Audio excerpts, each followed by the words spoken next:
Hello friends, আমি মানা welcome জানাচ্ছি মানাস কিচেনে। শীতের একটা মজার পিঠা নিয়ে এসেছি, করে দেখাবো বিবি খানা পিঠা। কোনো ধরনের গুড় ব্যবহার না করে কিভাবে গুড়ের রং সহ পিঠাটি তৈরি করা যায় সেটা আপনাদের সাথে শেয়ার করব। আশা করছি ভালো লাগবে। তাহলে চলুন দেখে নেই বিবি খানা পিঠার রেসিপিটি।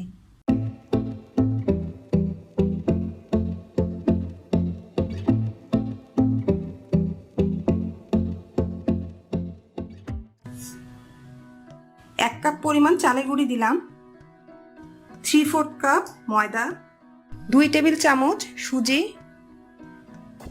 হাফ কাপ চিনি, 1 চিমটি লবণ। শুকনা ইনগ্রেডিয়েন্ট সব ভালোভাবে মিশিয়ে নিতে হবে। এবার দিয়ে দিচ্ছি চিনির ক্যারামেল, হাফ কাপ পরিমাণ আছে, মিশিয়ে নিচ্ছি। আমি এখানে গুড় ইউজ করছি না, এই জন্য এই ক্যারামেলটা ইউজ করছি যাতে গুড়ের মতো একটা কালার আসে। এবার একটু একটু করে গরম দুধ দিব।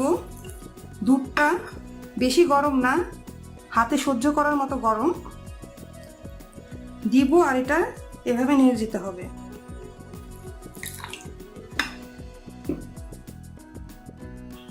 এবার আমি দিয়ে দিচ্ছি এতে 3টা ডিম। মিক্সিংটা এমন হতে হবে যে বেশি পাতলাও না আবার বেশি ঘনও না। এবার এতে দিয়ে দিচ্ছি 1 টেবিল চামচ পরিমাণ ঘি, 2 টেবিল চামচ পরিমাণ সয়াবিন তেল।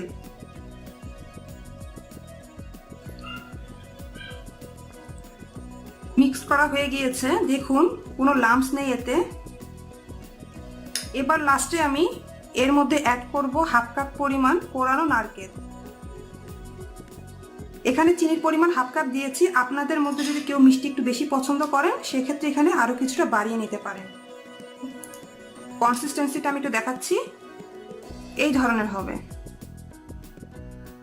15 মিনিটের জন্য এই ব্যাটারটা আমি রেখে দিব। ফিরে আসছি 15 মিনিট পর। 15 মিনিট হয়ে গিয়েছে। এই পিঠা তৈরি করার জন্য আমি এই ধরনের ঢাকনা সহ যে বাটিগুলো পাওয়া যায় সেরকম একটা বাটি নিয়েছি।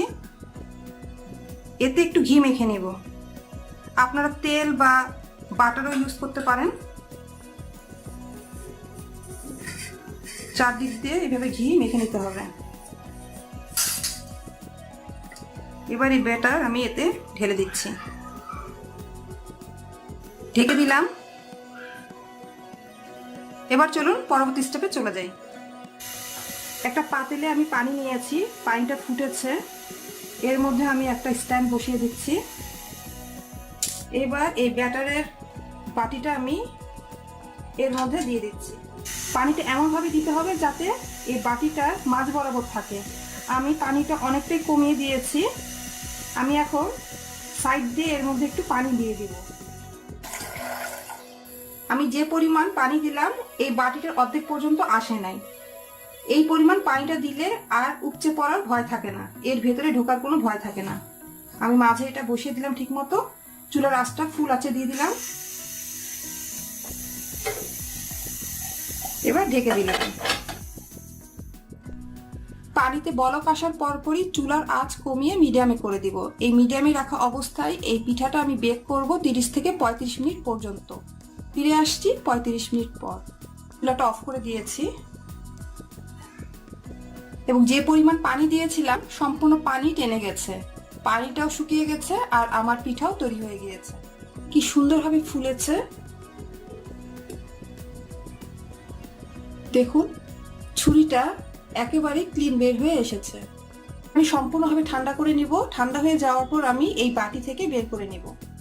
ছুরি দিয়ে আমি সাইডটা একটু এভাবে কেটে নিচ্ছি। সাইড দিয়ে একটু এভাবে সামনের দিকে একটু চাপ দিতে হবে যাতে পিঠাটা উপর করলেই পড়ে যায়। আমি হাত দিয়ে উপর করে নিচ্ছি। এখন পছন্দ মতো শেপ করে কেটে নিলেই হবে।